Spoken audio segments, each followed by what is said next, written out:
السلام علیکم friends, welcome to کتاب نگری یوٹیوب چینل کتابوں کی نگری میں خوش آمدید۔ میں ہوں آپ کی ہوسٹ اقراء یاسین اور آج میں آپ کے لیے لے کر آئی ہوں تشا گوہر کی قلم سے تحریر کردہ ناول بس تھوڑی سی محبت کے ایپیسوڈ نمبر 25 کو لے کر۔ اس ایپیسوڈ کو سٹارٹ کرنے سے پہلے آپ کر لیجئے ہمارے چینل کو سبسکرائب، ویڈیو کو لائک اور کلک کر لیجئے بیل آئیکن کو۔ اب آتے ہیں ایپیسوڈ کی جانب۔ ایمان گھر آ چکا تھا۔ شائستہ نے اس کے آتے ہی فوراً صدقہ دیا تھا۔ نفیسہ کو خوشی ہو رہی تھی ایمان کے واپس آنے کی، اور انیسہ کی طرح وہ اب ایمان کا خیال رکھ رہی تھی۔ عمر نے ایک بار آ کر صرف اس کے کمرے میں جھانکا تھا اور سرسری سا دیکھ کر چلا گیا۔ ایمان کو لگا کہ شاید وہ اس سے بات کرے، مگر عمر کے رویے سے اسے دکھ ہوا تھا۔ اصولاً تو عمر کو اس سے غلط بیانی کی معافی مانگنی چاہیے تھی، لیکن اسے جیسے اپنی غلطی کا احساس ہی نہیں تھا۔ وہ ابھی خود کو کسی بھی طرح سے قصوروار نہیں سمجھ رہا تھا۔ سب کو بھی وہ یہی تاثر دے رہا تھا کہ اسے غلط فہمی ہو گئی ہوگی۔ ایمان نے پھر بھی اسے بغیر کچھ کہے معاف کر دیا تھا۔ بے شک عمر کے رویے سے اس کا دل دکھا تھا، مگر وہ اپنے بھائی سے ناراض نہیں رہ سکتا تھا۔ شام میں جب تاشا چکن سوپ لے کر اس کے کمرے میں آئی تو وہ آنکھیں موندے بیڈ پر نیم دراز تھا اور کانوں میں ہینڈز فری لگا کر کچھ سن رہا تھا۔ کیا سن رہے ہو؟ وہ سوپ بیڈ کے ایک جانب رکھتے ہوئے پوچھ رہی تھی۔ سورۃ یوسف، اس نے جواب دیا تو تاشا سوپ رکھ کر خاموشی سے ڈریسنگ ٹیبل کے کنارے ٹیک لگا کر بیٹھ گئی۔ کچھ دیر بعد ایمان نے اپنے کان سے ہینڈز فری اتار کر فون آف کر کے رکھ دیا اور اس کی طرف سوالیہ نظروں سے دیکھا تو وہ ہونٹوں پر زبان پھیر کر انہیں تر کرتے ہوئے بولی، آئی ایم سوری، مجھے اس دن تمہارے لیے اسٹینڈ لینا چاہیے تھا۔ پتہ ہے جب ارسا مجھے اور عائشہ کو اپنے روم میں بٹھا کر گئی تھی، مجھے تبھی اس کے انداز بدلے بدلے لگ رہے تھے۔ اس نے ہم سے کہا کہ وہ اپنے کوئی اسپیشل گفٹس لینے جا رہی ہے ہمیں دکھانے کے لیے۔ وہ گفٹس دکھانے ہمیں اپنے ساتھ بھی تو لے کے جا سکتی تھی، لیکن نہیں لے کر گئی۔ اور پھر عمر بھائی نے سب کے سامنے جب تمہیں مارا۔ وہ اداسی سے نظریں جھکا گئی۔ عمر کے نام پر ایمان نے غور سے اس کا چہرہ دیکھا۔ وہ عمر کو ہمیشہ عمر بھائی ہی کہا کرتی تھی۔ پھر دوسرے جذبات اس کے دل میں کب پیدا ہو گئے؟ اس کے ذہن میں سوال ابھرا، مگر اس نے جھٹک دیا۔ برا وقت آتا ہے اس لیے کہ بندے کو صحیح اور غلط انسان کی پہچان ہو جائے، وہ جان جائے کہ کون اس کے برے وقت میں ساتھ کھڑا ہوگا اور کون اکیلا چھوڑ جائے گا۔ پھر وہ خاموش ہو کر اسے دیکھنے لگا تو تاشا نے اسے اپنی جانب غور سے دیکھتا پا کر نظریں چرائیں۔ ایسے کیا دیکھ رہے ہو؟ تم بدل گئی ہو۔ اسے ہنوز اسی طرح گہری اور سنجیدہ نگاہوں سے دیکھتے ہوئے وہ بولا تھا۔ مطلب؟ اس نے الجھن زدہ نگاہوں سے ایمان کی آنکھوں میں دیکھا جو اس وقت سنجیدگی لیے کچھ کہنے کی کوشش کر رہی تھی۔ میرا ساتھ دینے کی کوئی خاص وجہ؟ وہ اسی طرح سوالیہ نظروں سے اسے دیکھتے ہوئے شاید کچھ سمجھانے کی کوشش کر رہا تھا۔ ہاں وجہ تو ہے، احسان کا بدلہ۔ تم نے عدیل سے میری جان بچائی تھی۔ آخری جملہ اس نے سرگوشی میں کہا تو اتنے عرصے میں پہلی مرتبہ ایمان کے ہونٹوں پر مسکراہٹ رینگ گئی۔ میں بھی سوچوں، تاشا کرم داد اور مجھ پر مہربان۔ وہ مسکرا رہا تھا، اس کی شخصیت کا شوخ پن آہستہ آہستہ واپس آ رہا تھا۔ میں دشمنوں کا کبھی احسان نہیں رکھتی۔ اب حساب کلیئر ہو گیا ہمارا، اس نے اپنے ازلی مغرورانہ انداز میں جتا کر کہا۔ حساب تو بہت نکلتے ہیں تمہاری طرف، لیکن جانے دو، میں بدلہ لینے والوں میں سے نہیں ہوں۔ وہ سوپ کا پیالہ اٹھا کر گود میں رکھتے ہوئے زمانی انداز میں بولا تو تاشا نے الجھن بھری نظروں سے اسے دیکھا۔ ایمان نے اسے مسکرا کر دیکھتے ہوئے چمچ بھر کر منہ میں رکھا، مگر اس کے سوالیہ نگاہوں کو تشنا ہی رہنے دیا۔ جواب نہ ملنے پر وہ منہ بنا کر وہاں سے اٹھ گئی اور دروازے کی طرف بڑھی، مگر پھر جاتے جاتے واپس پلٹی۔ اچھا سنو، اس کی پکار پر ایمان نے نگاہیں اٹھا کر اس کی جانب دیکھا۔ وہ کچھ نہیں۔ وہ کچھ کہتے کہتے سر جھٹک کر باہر نکل گئی اور سوپ پیتے ہوئے ایمان کا ذہن اس کے کچھ نہیں میں اٹک گیا تھا۔ تاشا اپنے کمرے میں واپس آئی تو دروازہ بند کر کے اس کے ساتھ ہی ٹیک لگا کر کھڑی ہو گئی۔ ایمان کی کچھ کہتی نظریں اس کے دماغ میں گردش کرنے لگی تھی۔ پہلی مرتبہ اس نے کمل کی مہندی پر ایمان کا یہ انداز دیکھا تھا۔ اس کی نگاہیں تاشا کے دل پر پڑتی تھیں، جیسے وہ اسے اندر تک جھانک رہا ہو۔ پہلے کی نسبت اب وہ سنجیدہ باتیں کرنے لگا تھا۔ اس کا شوق پن بھی کم ہو گیا تھا۔ پتہ نہیں کیوں وہ اپنے خیالات اور احساسات میں الجھ رہی تھی۔ اسے ایمان سے ہمدردی ہو رہی تھی، لیکن وہ زیادہ دیر خود کو اس کیفیت کا شکار نہیں رکھ سکی تھی۔ اب جب کہ معاملہ سلجھ چکا تھا تو وہ پھر سے پہلے والی تاشا بن گئی تھی۔ حمید احمد نے شگفتہ سے فون پر ہی بات کر کے رشتہ لینے سے معذرت کر لی تھی۔ ان کے دو ٹوک انکار پر شگفتہ غصے سے سرخ ہو گئی تھی۔ حمید بھائی، میری بیٹی کی عزت کا سوال ہے، آپ اپنے ایک بیٹے کو بھی نکاح کے لیے نہیں منا سکے؟ پتہ نہیں ہماری کون سی نیکی کام آ گئی تھی جو کچھ بھی غلط ہونے سے بچ گیا، ورنہ آپ کے بیٹے نے تو کوئی کسر نہیں چھوڑی تھی۔ لیکن میری بیٹی کی عزت پر جو داغ آپ کے بیٹے نے لگا دیا اسے اب کون دھوئے گا؟ خدا نہ خواستہ کوئی نقصان نہیں ہوا ہے، اسے انشاءاللہ کوئی اچھا رشتہ مل جائے گا۔ خدا پر بھروسہ رکھو اور بار بار اس واقعے کا ذکر نہ کرو، بچی کے حق میں درست نہیں ہے۔ میری بیٹی پاک دامن ہے، اس کا پتہ مجھے ہے یا آپ لوگوں کو ہے؟ دنیا والے تو یہی کہیں گے کہ ہم سچ چھپا رہے ہیں۔ کون کرے گا میری بیٹی سے شادی؟ میں کچھ نہیں جانتی۔ اگر ایمان نہیں کرے گا تو عمر کو منائے، وہ بڑا ہے اور سمجھدار ہے، معاملے کو اچھے طریقے سے نپٹا لے گا۔ شگفتہ بضد تھی کہ حمید احمد ارسا کو اپنی بہو بنائے۔ عمر ارسا سے شادی نہیں کرنا چاہتا۔ میں اگر اسے مجبور کر بھی دوں تو وہ شادی کر لے گا، مگر ارسا کو خوش نہیں رکھے گا۔ کیا فائدہ ایسی شادی کا جس میں بیٹی خوش نہ رہے؟ تم فکر نہ کرو عرصہ کے لیے میں خود کوئی اچھا رشتہ ڈھونڈوں گا جہاں وہ خوش رہے۔ حمید احمد انہیں مسلسل تسلی دینے کی کوشش کر رہے تھے مگر وہ تو کسی طور مان ہی نہیں رہی تھی۔ بس رہنے دیں بھائی صاحب، آپ کی نیت ہی نہیں تھی شروع سے میری بیٹی کو بہو بنانے کی، اب تو رسوائی بھی ہو گئی، اب کیوں بنائیں گے آپ اسے اپنی بہو؟ ٹھیک ہے کر لیں آپ اپنی مرضی، میں بھی دیکھتی ہوں جو دوسروں کی بچیوں کی عزت کا پاس نہیں رکھتے ان کے گھر کی بچیاں کس طرح بستی ہیں۔ شگفتہ نے بددعا دے کر فون بند کر دیا۔ حمید احمد کو ان کے الفاظ بہت برے لگے تھے، جو بھی تھا، لیکن انہیں کسی کے بارے میں ایسی بات نہیں کرنی چاہیے تھی۔ عائشہ ان کی بھی بھانجی تھی، اور پھر جب جلال نے ماں کی زبانی ساری باتیں سنی تو اس کا خون ابلنے لگا۔ اس نے مٹھیاں بھینچ کر اعلان کیا کہ جس طرح ایمان نے اس کی بہن کو رسوا کیا وہ اس کے گھر کی عزت کو نہیں چھوڑے گا۔ ایمان سے بدلہ لینے کے لیے وہ کافی عرصے سے موقع کی تلاش میں تھا اور وہ موقع اسے اب مل گیا تھا۔ ایمان کے زخم ٹھیک ہو چکے تھے اور اس نے دوبارہ یونیورسٹی جانا شروع کر دیا تھا۔ حمید احمد اب اس پہ پہلے کی طرح سختی نہیں برتتے تھے، لیکن جیسے وہ عمر کے ساتھ بے تکلف تھے، ایمان سے بے تکلف نہیں ہوئے تھے۔ ایمان کے لیے یہ بھی بہت تھا کہ وہ اب اس سے نرمی سے بات کر لیتے تھے۔ چلو مشکل برداشت کرنے کا کچھ تو فائدہ ہوا۔ میڈ ٹرم ہو چکے تھے اور دونوں اپنے اپنے فائنل پروجیکٹ میں مصروف تھے۔ تاشا کو وقتاً فوقتاً انجان نمبر سے دھمکی آمیز میسیجز اور کالز آنے لگیں۔ کال وہ اٹھاتی نہیں تھی، اس لیے دوسری جانب جو بھی تھا یا تھا اس نے تاشا کو ڈرانے اور خوفزدہ کرنے کے لیے واٹس ایپ پر میسیجز کرنے شروع کر دیے تھے۔ بظاہر وہ ان انجان نمبرز کو بلاک کر کے پرسکون ہو چکی تھی، مگر اندر ہی اندر وہ اسٹرانگ نمبر سے پریشان ہو رہی تھی اور اسی وجہ سے اس کا مکمل دھیان پڑھائی کی جانب نہیں ہو پا رہا تھا۔ رانگ نمبر والی بات وہ گھر میں بتا کر کسی کو خواہ پریشان نہیں کرنا چاہتی تھی۔ ایمان نے کئی مرتبہ محسوس کیا تھا جیسے تاشا کا دھیان کہیں اور ہے، اور اس کے چہرے پر پریشانی کے اثرات بھی اس نے کئی مرتبہ محسوس کیے تھے، مگر ہر بار پوچھنے پر وہ کوئی اور بہانہ بنا کر ٹال جاتی تھی۔ تاشا کلاس میں بیٹھی تھی جب اس نے اپنے فون کی اسکرین کو بلنک ہوتے دیکھا۔ میسج کا نوٹیفیکیشن تھا۔ اس نے چپکے سے پروفیسر سے آنکھ بجا کر میسج اوپن کیا تو اس کا اوپر کا سانس اوپر اور نیچے کا نیچے رہ گیا۔ کسی انجان نمبر سے اس کے فون پر اس کی تصویریں بھیجی گئی تھی اور ہر تصویر کے ساتھ مائی سویٹ ہارٹ، ڈارلنگ، بیبی جیسے الفاظ جگمگا رہے تھے۔ تاشا کو حقیقی معنوں میں پسینہ آ گیا تھا۔ بات صرف تصویروں یا انجان نمبر کی نہیں تھی، وہ تصویریں انتہائی معیوب قسم کی تھیں اور کئی تصویروں میں اس کے ساتھ جانے کون سے لڑکے بھی تھے۔ ظاہر ہے وہ ایڈٹ کی ہوئی تصویریں تھیں، مگر جس نے یہ حرکت کی تھی اس کے ارادے کسی طور پر بھی نیک نہیں ہو سکتے تھے۔ اس کے بعد سارے لیکچر کے دوران اس کا دھیان کہیں اور ہی رہا تھا۔ کلاس ختم ہوتی وہ جلدی سے کسی کو بھی خدا حافظ کہے بغیر پوائنٹ میں سوار ہو کر گھر چلی گئی۔ اس وقت وہ کچھ بھی سوچنے سمجھنے کی پوزیشن میں نہیں تھی۔ اس کا دماغ سائیں سائیں کر رہا تھا۔ ایمان اسے لینے اس کے ڈپارٹمنٹ آیا تھا، وہ پارکنگ میں کھڑا اس کا انتظار کر رہا تھا۔ صبح وہ اس کے ساتھ ہی آئی تھی اور واپسی پر بھی اس کے ساتھ ہی جانے کا کہا تھا۔ کافی دیر انتظار کرنے کے بعد بھی جب وہ اسے کہیں نظر نہ آئی تو وہ بائک سے اتر کر اس کی کلاس کی جانب بڑھنے لگا۔ نمرا نے اسے پارکنگ میں بائک سے اترتے دیکھا تو فوراً اس کے پاس آ گئی۔ تاشا کو ڈھونڈ رہے ہو؟ وہ پھولی ہوئی سانسوں سمیت اس سے پوچھ رہی تھی۔ ہاں، اس نے ایک لفظ سے جواب دیا۔ وہ تو پوائنٹ میں چلی گئی گھر، نمرا نے اسے اطلاع دی۔ اس سے پہلے وہ نمرا سے کچھ اور پوچھتا اسے عقب سے کسی نے آواز دی تو وہ اسے خدا حافظ کہہ کر وہاں سے چلی گئی۔ وہ ہوانگوں کی طرح وہیں کھڑا رہ گیا۔ یہ لڑکی کبھی مجھے سکون کا سانس لینے نہیں دے گی۔ اگر خود ہی جانا تھا تو مجھے تو بتا دیتی، میں نہ لینے آتا۔ وہ منہ میں بڑبڑاتا ہوا اکیلا ہی گھر کو روانہ ہوا۔ گھر پہنچ کر حسب معمول اس نے کھانا کھایا اور کمرے میں جا کر شرٹ اتار کر آرام کرنے کی نیت سے لیٹ گیا۔ ابھی آدھا گھنٹہ ہی گزرا تھا کہ اس کے کمرے کا دروازہ بجا۔ دروازہ جس جارحانہ انداز میں بجا تھا، اسے نیم غنودگی میں بھی اندازہ لگانے میں کوئی دقت نہیں ہوئی تھی کہ دروازے کے اس پار کون سی ہستی موجود ہوگی۔ وہ کچی نیند سے اٹھا اور ادھ کھلی آنکھوں سے دروازہ کھولا۔ تاشا کو اپنے سامنے دیکھ کر اس کے ماتھے پر بل پڑے۔ کیا مسئلہ ہے؟ تم نے کی ہے نا گھٹیا حرکت؟ تاشا کے تیور کچھ اچھے نہیں تھے۔ کون سی حرکت؟ نیند سے بیدار ہوتے ذہن پر اس نے زور دینے کی کوشش کی۔ اور بائی دا وے، مجھے واپس سے پر ساتھ آنے کا کہہ کر اکیلی ہی آ گئی۔ اگر خود ہی آنا تھا تو مجھے بلوایا کیوں تھا؟ اس نے پہلے اسے آئینہ دکھانا ضروری سمجھا تھا۔ تم؟ ضبط کے مارے تاشا سے بات بھی نہیں ہو پا رہی تھی۔ ایمان اس کے انداز کو ناسمجھی سے دیکھنے لگا۔ اتنا تو وہ بھی سمجھ گیا تھا کہ تاشا کو اس پر کسی بات کا غصہ ہے، مگر وہ اس پر کیوں غصہ ہو رہی تھی؟ کیا؟ وہ الجھا سا اسے اس کے رویے کی وضاحت مانگ رہا تھا۔ میں بتا رہی ہوں ایمان، اگر یہ گھٹیا حرکت تمہاری ہے نا تو زندہ نہیں بچو گے میرے ہاتھوں۔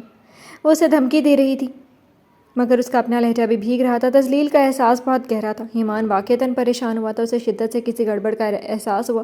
وہ اسے دھمکی دے رہی تھی مگر اس کا انداز دھمکی والا کم اور التجا والا زیادہ لگا تھا۔ تاشا کیا ہوا ہے؟ اس کے ہاتھ بے اختیار اس کے گالوں کی طرف بڑھے تھے جنہیں اس نے اپنی ہتھیلیوں میں نرمی سے تھام لیا تھا۔ ایمان، اس کے منہ سے بس اتنا نکل سکا تھا اور پھر باقی کی کہانی اس کے اشکوں نے بیان کی۔ ایمان نے اسے اپنے کمرے میں کھینچا اور بیڈ پر بٹھا دیا۔ وہ اب تک بغیر شرٹ کے صرف کالے بنیان اور گرے جینس میں تھا۔ پہلے اس نے اپنی شرٹ اٹھا کر پہنی اور پھر تاشا کے سامنے گھٹنوں کے بل بیٹھ گیا۔ اس کے آنسو تھمنے میں نہیں آ رہے تھے۔ اسے پانی کا گلاس تھما کر ایمان نے اس کے آنسو رکنے کا انتظار کیا۔ پھر جب وہ کافی حد تک سنبھل گئی تو اس نے دوبارہ پوچھا، اب بتاؤ مجھے کیا ہوا ہے؟ کسی نے کچھ کہا ہے تمہیں؟ ایک ہی سانس میں وہ اس سے پوچھ بیٹھا تھا۔ تاشا نے اپنا چہرہ صاف کیا اور بھیگی آنکھوں سے ایمان کو دیکھا۔ مجھے اسے آگے وہ بول نہیں پائی۔ اس نے اپنی وہ تصویریں اور میسج کھول کر فون ایمان کے سامنے کر دیا۔ جیسے جیسے وہ تصویریں دیکھتا گیا اور میسیجز پڑھتا گیا، اس کے چہرے کے تاثرات بدلتے گئے اور اس کی رگیں تن گئیں۔ تاشا نے دیکھا اس نے سختی سے ہونٹ ایک دوسرے میں پیوست کر لیے تھے، اس کے نتنے غصے سے پھول رہے تھے اور اس کے ماتھے پر غسیلی تیوریاں تھیں۔ تم جانتی ہو کس کی حرکت ہے؟ ایمان نے بمشکل غصہ ضبط کرتے ہوئے پوچھا۔ اس کا بس نہیں چل رہا تھا کہ اس نمبر والے کو اسی وقت قتل کر دے۔ تاشا نے آہستہ سے سرنفی میں ہلایا۔ جانتی ہوتی تو تم سے کیوں پوچھتی؟ اس نے ہاتھ سے رگڑ کر آنسو صاف کی۔ مجھے لگا تم مجھے جان بوجھ کر پریشان کرنے کے لیے یہ سب۔ اتنا کہہ کر اس نے دانستہ جملہ ادھورا چھوڑا۔ ایمان نے بے یقینی سے ہنکارا بھرا۔ تمہیں میں اتنا بے غیرت لگتا ہوں کہ ایسی گری ہوئی حرکت کروں گا؟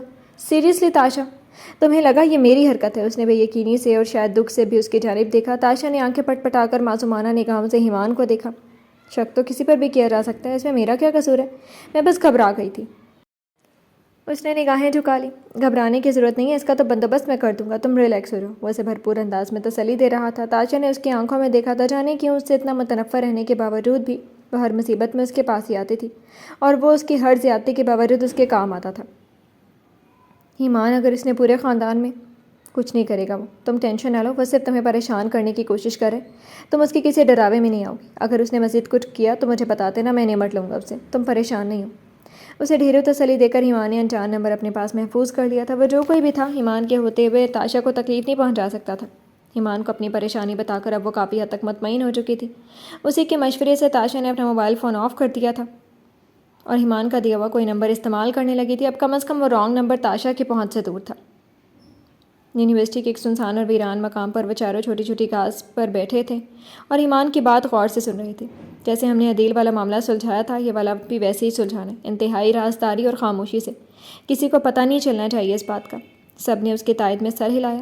لیکن ایک مسئلہ ہے، اس بار ہمیں ٹارگٹ کنفرم نہیں ہے، ہم نے اس کا چہرہ نہیں دیکھا اور نہ ہی اس کا نام یا آتا پتہ معلوم ہے۔ ہمارے پاس صرف اس کا نمبر ہے، بلکہ سارے نمبرز ہیں جن سے وہ تاشا کو کانٹیکٹ کرتا تھا اور پریشان کر رہا تھا۔ تو اب کرنا کیا ہے، تم لوگ جانتے ہو اچھی طرح۔ سب نے ایک بار پھر اس کی تائید میں سر ہلایا۔ کچھ دیر تک وہ سارے پلاننگ کر کے مطمئن ہو گئے۔ اب ان کا رخ اپنی کلاس کی طرف تھا، جس کے بعد انہیں اپنے پلان پر کام شروع کرنا تھا۔ ایمان نے تاشا کو اپنے ID کارڈ سے نیا سم کارڈ ایشو کروا دیا تھا اور ساتھ یہ تاکید کی تھی کہ یہ نمبر وہ گھر والوں، انیسہ کی فیملی اور اپنی چاروں سہیلیوں کے علاوہ کسی کو نہ دے جب تک کہ سارا معاملہ حل نہیں ہو جاتا۔ وہ اپنی پرانی سم استعمال نہ کرے۔ گھر میں اس نے تاشا کو یہ بہانہ کرنے کو کہا کہ اس کا موبائل فون کہیں گم ہو گیا۔ عمر نے اس کی پرانی سم اور فون بلاک کروا دیا تھا اور نیا فون لے دیا تھا۔ پرانا فون ایمان کے پاس تھا، جس میں وہ سارا ڈیٹا پہلے ہی نکال چکا تھا۔ ایمان اور اس کے دوستوں نے مل کر کچھ دنوں میں تاشا کو وہ تصویریں اور دھمکیاں آمیز میسیجز بھیجنے والے کا پتہ چلا لیا تھا۔ وہ ایک سائبر کرائم سیل کا لڑکا تھا جو پیسے لے کر اس قسم کا بلیک میلنگ مواد بناتا تھا۔ ایمان نے اسے کچھ پیسے دیے تو اس نے اپنے کلائنٹ کا نام بتا دیا۔ نام سن کر ایمان کو زیادہ حیرت نہیں ہوئی۔ اس کے اندازے کے مطابق یہ کام عدیل یا جلال، ان دونوں میں سے ہی کسی ایک کا تھا، اور اس بار ٹارگٹ نے چالاکی یہ کی تھی کہ اپنا ڈائریکٹ نمبر استعمال نہیں کیا تھا، بلکہ یہ کام بھی اس نے سائبر کرائم کے لڑکوں سے کروایا تھا۔ اصل مجرم کا پتہ چلنے کے بعد ایمان نے اپنے پلان کا اگلا حصہ ترتیب دینا شروع کیا۔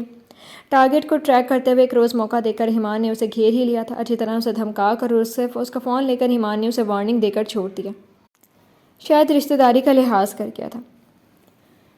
جلال گھر آیا تو اس کا سوجا ہوا منہ دے کر شگفتہ دوڑتے ہوئے اس کے پاس آئیں۔ یہ کس نے کر دیا میرے لال کے ساتھ؟ اس کے چہرے کو پریشانی کے عالم میں دیکھتے ہوئے کہنے لگی۔ کچھ لڑکوں سے لڑائی ہو گئی تھی امی، منہ بنا کر کہتے ہوئے وہ سیدھا اپنے کمرے میں چلا گیا اور دروازہ لاک کر لیا۔ شگفتہ نے ہزار آوازیں دیں مگر اس نے مجھے اکیلا چھوڑ دیں کہہ کر انہیں وہاں سے بھیج دیا۔ اب وہ مٹھیاں بھینج کر کمرے میں چکر کاٹ رہا تھا۔ اس ایمان کے بچے کو تو میں چھوڑوں گا نہیں، بہت شوق ہے اسے تاشا بی بی کا باڈی گارڈ بننے کا۔ اب دیکھنا میں کیا کرتا ہوں، اب میں دیکھوں گا کہ تو کیسے سنبھالے گا اپنے گھر کی عزت۔ موبائل فون چھین کر سمجھتا ہے کہ میرے پاس کچھ نہیں ہے، سب کچھ ہے لیپ ٹاپ میں۔ جب ساری دنیا دیکھے گی نا تمہاری اس تاشا بی بی کی تصویریں، پھر میں دیکھوں گا کیسے روکو گے تم اس طوفان کو۔ اور تاشا بی بی، تمہیں ایسا مزہ چکھاؤں گا کہ ساری زندگی یاد رکھو گی۔ مجھے نظر انداز کرتی تھی، مجھے۔ واہ جلال بھائی واہ، کیا پلان سوچا ہے تو نے؟ ایک تیر سے دو شکار، تاشا سے بھی بدلہ لے لے گا اور ایمان سے بھی۔ وہ تصور میں کبھی ایمان کو اور کبھی تاشا کو مخاطب کر کے خود کلامی کرنے لگا تھا۔ ایمان نے جس طرح اپنے دوستوں کے ساتھ مل کر اسے سب کے سامنے مارا تھا اور اس سے فون چھینا تھا، وہ اس منظر کو نہیں بھلا سکتا تھا۔ کتنے لوگوں نے اسے پٹتے ہوئے دیکھا تھا اور کسی نے بھی اسے بچانے کی کوشش نہیں کی، جیسے وہ کوئی انتہائی بدمعاش قسم کا لڑکا ہو۔ بجائے اس کی دھمکی کو سنجیدہ لینے اور اسے ڈر جانے کی، اس نے اپنے اندر جلتی ہوئی بدلے کی آگ کو مزید ہوا دے دی تھی۔ چند روز بعد حمید احمد کو اپنے آفس کے پتے پر ایک پارسل موصول ہوا۔ اس میں جو کچھ بھی تھا انہیں دہلانے کے لیے کافی تھا۔ اس پیکٹ کے اندر ان کے خاندان کی بدنامی اور بربادی کا پورا انتظام کر کے بھیجا گیا تھا۔ اس حرکت سے یہ اندازہ لگانا مشکل تھا کہ یہ کوئی کاروباری دشمنی تھی یا ذاتی، مگر اس کا سدباب کرنے کے لیے انہوں نے بالکل بھی تاخیر نہیں کی۔ انہوں نے اپنے ایک دیرینہ دوست سے اس بارے میں بات کی اور انہیں چند روز میں ہی اپنے گھر پر آنے کی دعوت دے ڈالی۔ ایمان یونیورسٹی سے گھر آیا تو اسے لاؤنج میں مہمان بیٹھے نظر آئے۔ اس نے مسکرا کر خوش دلی سے سب کا سلام کیا اور شائستہ کے اشارے پر کتابیں ایک سائڈ پر رکھ کر مہمانوں کے پاس ہی بیٹھ گیا۔ تھوڑی دیر گپ شپ لگا کر جب مہمان رخصت ہو گئے تو ایمان نے مٹھائی کے ڈبے سے گلاب جامن نکال کر منہ میں ڈالا اور ہنسی مذاق میں منہ میٹھا کرنے کی وجہ پوچھ لی۔ فیضان کا رشتہ لے کر آئے تھے، شائستہ نے بتایا تو اس نے دوسرا گلاب جامن منہ میں ٹھوستے ہوئے عائشہ کو دیکھ کر آنکھ ماری اور اسے بھرے ہوئے منہ کے ساتھ حیرت سے پوچھا، انہوں نے لڑکی کو پسند بھی کر لیا؟ عائشہ اس کا مذاق سمجھ گئی تھی۔ ہماری تاشا ہے ہی اتنی پیاری۔ شائستہ کا جواب سن کر اس کے چلتے منہ کو ایک دم بریک لگی تھی اور گلاب جامن اس کے گلے میں اٹک گیا تھا۔ کیا مطلب؟ تصدیق کے لیے اس نے دوبارہ پوچھا۔ تمہارے بابا جان نے تاشا کا رشتہ پکا کر دیا فیضان سے۔ ایمان کو لگا اس کے کانوں میں کسی نے گرم سیسا انڈیل دیا ہو۔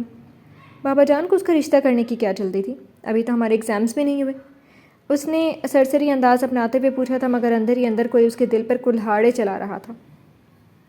ان کے فیصلے وہی جانے، لیکن اچھا رشتہ۔ شائستہ اسے فیضان اور اس کی فیملی کے بارے میں اور بھی کچھ بتا رہی تھی، مگر وہ سن نہیں رہا تھا۔ اس سے مزید وہاں بیٹھا نہیں گیا۔ تھکن کا بہانہ کر کے میں کان کے انداز میں وہ وہاں سے اٹھا اور قدم سیڑھیاں چڑھتا ہوا اپنے کمرے میں آ کر بیٹھ گیا، بیڈ پر ڈھہ گیا۔ فیضان سے بچپن میں ایک دو بار ایمان کی ملاقات ہوئی تھی۔ وہ عمر کی طرح سنجیدہ اور سلجھا ہوا لڑکا تھا۔ ظاہر ہے حمید احمد اس جیسے غیر ذمہ دار اور لاؤبالی فطرت رکھنے والے شخص سے تو تاشا کی شادی کبھی نہ کرتے۔ ایک بار پھر تاشا اسے چھینی جا چکی تھی۔ یہ فیصلہ بابا جان کا تھا اور وہ ان کے فیصلے کے خلاف کیسے جا سکتا تھا؟ اور تاشا؟ اسے تاشا کا خیال آیا، کیا وہ اس رشتے کو قبول کر لے گی؟ وہ تو عمر کو پسند کرتی تھی، وہ کیسے مانے گی اس رشتے پر؟ اسے نئی فکر لاحق ہو گئی تھی۔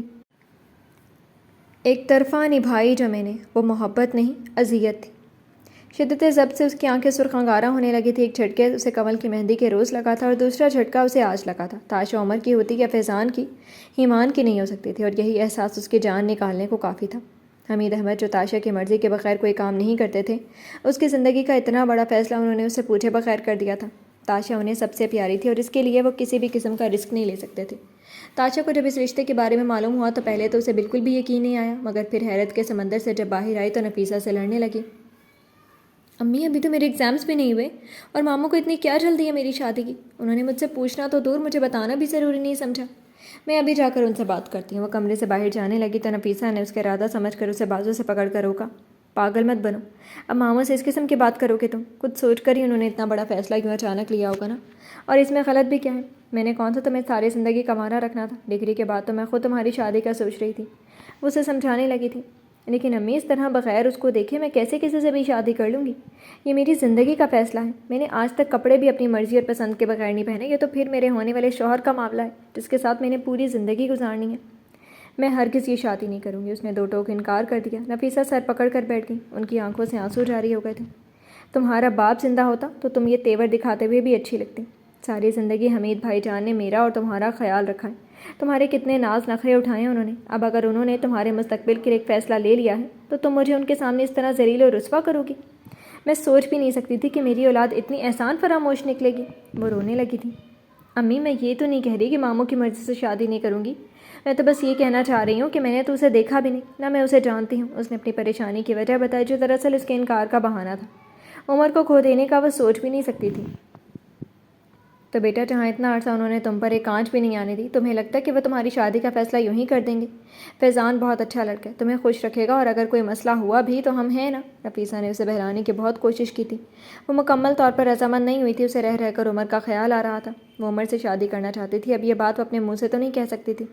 نفیسہ ایمان کو داماد بنانے کی خواہش رکھتی تھی، لیکن حمید احمد کے اچانک فیصلے پر وہ خاموش ہو گئی تھی۔ ظاہر ہے وہ تاشا کے لیے بہتر ہی سوچیں گے، اور فیضان بھی اچھا لڑکا تھا۔ کیونکہ تاشا نے بظاہر مکمل طور پر انکار کیا تھا اور نہ اقرار، مگر ایمان سے اس کے چہرے کی بے رونقی مخفی نہیں رہ سکی تھی۔ اس نے اپنے دل پر پتھر رکھ لیا تھا تاشا کی خاطر۔ دروازے پر دستک کے جواب میں نفیسہ نے اندر آنے کا اندیا دیا تو وہ دروازہ کھول کر اندر داخل ہو گیا اور پھر دروازہ بند کر کے آہستہ سے چلتے ہوئے ان کے پاس بیٹھ گیا۔ پھپھو، تاشا اس رشتے سے خوش نہیں ہے، آپ بابا جان سے بات کریں، آپ کی بات تو وہ مان بھی لیں گے۔ اس کے لہجے میں التجا تھی۔ نفیسہ نے غور سے اس کا چہرہ دیکھا، ان کی نظروں میں خواہش ابھر کر معدوم ہوئی۔ کس بنا پر بات کروں ان سے؟ فیضان اچھا بھلا لڑکا ہے، اور بھائی جان نے تاشا کا اچھا مستقبل سوچ کر رشتہ قبول کیا ہوگا نا؟ لیکن پھپھو تاشا خوش نہیں ہے، اس نے انہیں یاد دلایا۔ سب لڑکیاں شروع میں ایسے ہی کرتی ہیں، پھر شادی کے بعد ٹھیک ہو جاتی ہیں، بس انہیں گھر سے دور جانے کی فکر ہوتی ہے۔ وہ ان کی بات مان جاتا اگر وہ یہ نہ جانتا کہ اس کے خوابوں کا شہزادہ کوئی اور ہے۔ پھر بھی بابا جان سے بات کریں، اگر انہیں تاشا کی شادی کرنی ہے تو اپنے گھر میں کریں، باہر نہ دیں، کم از کم اسے دور جانے کی فکر تو نہیں ہوگی۔ ایمان کی بات پر نفیسہ کی دیری نہ خواہش دل میں ابھر کر زبان تک آ گئی۔ چاہتی تو میں بھی یہی تھی کہ میری بچی میری آنکھوں کے سامنے رہے، لیکن جو قسمت کو منظور، اس کا نصیب فیضان سے جڑا ہے تو اب کیا کر سکتے ہیں۔ آخر میں کہتے ہوئے وہ اداس سی ہو گئی تھی۔ اسی لیے تو کہہ رہا ہوں آپ بابا جان سے بات کریں نا، وہ آپ کی بات تو سن ہی لیں گے، اور کیا معلوم آپ کی بات سن کر انہیں یہ خیال آ جائے کہ تاشا کی شادی وہ گھر سے باہر نہ کریں۔ سوچے پھپھو، اگر تاشا اس گھر میں رہے آپ کی نظروں کے سامنے تو کتنا اچھا ہوگا۔ نفیسہ کی نظروں میں چمک آ کر معدوم ہو گئی تھی، وہ نفی میں سر ہلانے لگی۔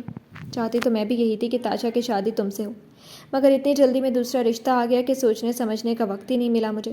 بس جو بھائی جان نے کہہ دیا میں مان گئی، اور وہ ان کے پہلے جملے میں اٹک گیا تھا۔ وہ ایمان کو اپنا داماد بنانا چاہتی تھی۔ خوشی کی ایک لہر نے اس کے وجود کو اپنی لپیٹ میں لیا ہی تھا کہ پھر سے اصل بات یاد آ گئی۔ میں عمر بھائی کے لیے کہہ رہا تھا، نگاہیں چراتے ہوئے اس نے جیسے سرگوشی میں کہا۔ نفیسہ چونکی۔ عمر کے لیے؟ کیوں؟ تاشا کی جوڑی تمہارے ساتھ اچھی لگتی ہے بیٹا، اگر میرے بس میں ہوتا تو میں تم سے ہی اس کی شادی کرواتی، یا اگر میری 2 بیٹیاں ہوتی تو دوسری والی میں ضرور تمہیں دیتی۔ پھپھو کے پیار میں کوئی شک نہیں تھا، مگر یہاں فیصلہ حمید احمد کا تھا۔ نفیسہ ان سے بات نہیں کر سکتی تھی کیونکہ اس رشتے سے انکار کی کوئی ٹھوس اور معقول وجہ ان کے پاس نہیں تھی۔ ایمان نے عمر سے بات کرنے کا سوچا۔ وہ عمر کو تاشا کی پسندیدگی کے بارے میں بتاتا تاکہ عمر اس سے شادی کر لے۔ حمید احمد اور کسی کی سنتے یا نہیں، مگر عمر کی ضرور سن لیتے۔ عمر اپنے کمرے میں نہیں تھا، وہ اس سے پھر کسی اور وقت بات کرنے کا سوچ کر واپس چلا گیا۔ چند روز میں حمید احمد نے جلد شادی کا اعلان کر دیا تھا، اور نکاح اور شادی کی تاریخیں بھی پکی کر دیں۔